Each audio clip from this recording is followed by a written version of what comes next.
வணக்கம் மாணவர்களே. அரையாண்டு எக்ஸாம் முடிஞ்சு அடுத்து மார்ச் மாதம் பப்ளிக் எக்ஸாமுங்கிறது ஆரம்பிக்க போகுது. அதுக்கு நீங்கள் இப்போலேருந்து என்ன பண்ணணும், ஷெட்யூல் போட்டு ஒவ்வொரு சப்ஜெக்ட்டுக்கும் ஒரு 10 நாள் வீதம் என்ன செய்யணும், பிரித்து வச்சுக்கிட்டு உங்களால் எல்லா எல்லா தமிழுக்கு, இங்கிலீஷுக்கு, மேக்ஸுக்கு அதேமாதிரி ஒவ்வொரு சப்ஜெக்ட்டுக்கு என்ன செய்யணும், டைம் டேபிள் போட்டு வச்சுக்கிட்டு நம்மளுக்கு எந்த சப்ஜெக்ட் வராதோ அதை என்ன பண்ணணும், கண்டினியூட்டாக பார்த்துக்கிட்டே இருக்கணும். அதேமாதிரி என்ன பண்ணணும், காலையில் என்ன பண்ணணும், நீங்கள் 7:30 மணிக்கு எழுந்திருப்பீங்க, இல்லை 8:30 மணிக்கு எழுந்திருப்பீங்க, அதை நீங்கள் கைவிட்டுருங்க. இப்போ என்ன பண்ணணும்னா, டெய்லி ஒரு 5 மணிக்கு இல்லை 4 மணிக்கு நீங்கள் அலாரம் வச்சுக்கிட்டு டெய்லி எழுந்திருங்க. ஏன்னா ஜஸ்ட்டு ஒரு 2 மாதம் தான் இந்த உங்களுக்கு கஷ்டமாக இருக்கும். அதுக்கப்புறம் பண்ணால் பப்ளிக் எக்ஸாம் முடிஞ்ச பிறகு ஆக்சுவலாக நீங்கள் என்ன பண்ண போகிறீங்கன்னா, நீங்கள் ரொம்ப ஜாலியாக தான் இருக்க போகிறீங்க. புரியுதா? அந்த 2 மாதம் கஷ்டப்பட்டீங்கன்னா அதுதான் உங்களுடைய வாழ்க்கையை தீர்மானிக்க போகுது. புரியுதா? இதை வச்சு நீங்கள் மெயின் பண்ணி நீங்கள் என்ன பண்ணணும், ஹார்ட் ஒர்க் போடுங்க.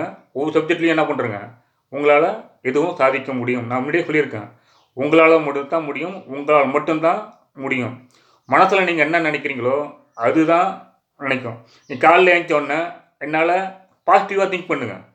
பாசிட்டிவாக திங்க் பண்ணிங்கன்னா நம்ம ஹெல்த் என்ன ஆகிடும், அதுக்கு தகுந்தா போல் பாசிட்டிவாக எனர்ஜியாக வந்துடும். நீங்கள் நெகட்டிவாக பார்த்தீங்கன்னா அதுக்கு தகுந்தா போல் பண்ணுவோம், நம்ம ஹெல்த்து பாதிக்கும். இது என்னால் முடியாதுன்னா முடியாது. உங்களால் முடியும்னு நினச்சிங்கன்னா எந்த விதமான சப்ஜெக்ட்லையும் சரி உங்களால் ஹார்ட் ஒர்க் பண்ணி என்ன பண்ண முடியும், நீங்கள் 100 மார்க்கு ஸ்கோர் பண்ண முடியும்.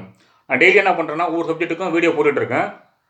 கண்டினியூட்டாக என்னோடய வீடியோவை சப்போர்ட் பண்ணுங்கள், ஷேர் பண்ணுங்கள். அதேமாதிரி எந்தெந்த சம்மு வரும், காமர்ஸில் எந்தெந்த கொஸ்டின் வரும்னா ஒவ்வொரு யூனிட்டாக இன்னுமே வீடியோ போட்டுட்ருக்கேன்.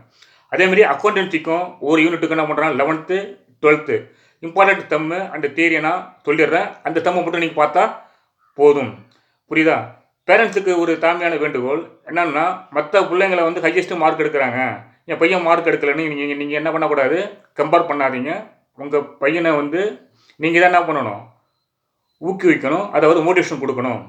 புரியுதா?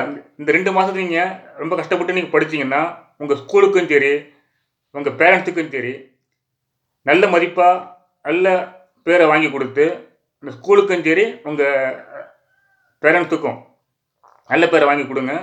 என்னால் முடிஞ்சதை நான் சப்போர்ட் பண்ணுறேன். எந்த ஹெல்ப் வேணாலும் கேளுங்க, எந்த டைம் வேணாலும் சொல்லுங்கள். நாங்கள் கிளியர் பண்ணி கொடுக்க நான் ரெடியாக இருக்கேன். புரியுதா? Thank you all. என் வீடியோவை சப்போர்ட் பண்ணுங்கள், ஷேர் பண்ணுங்கள். Thank you all.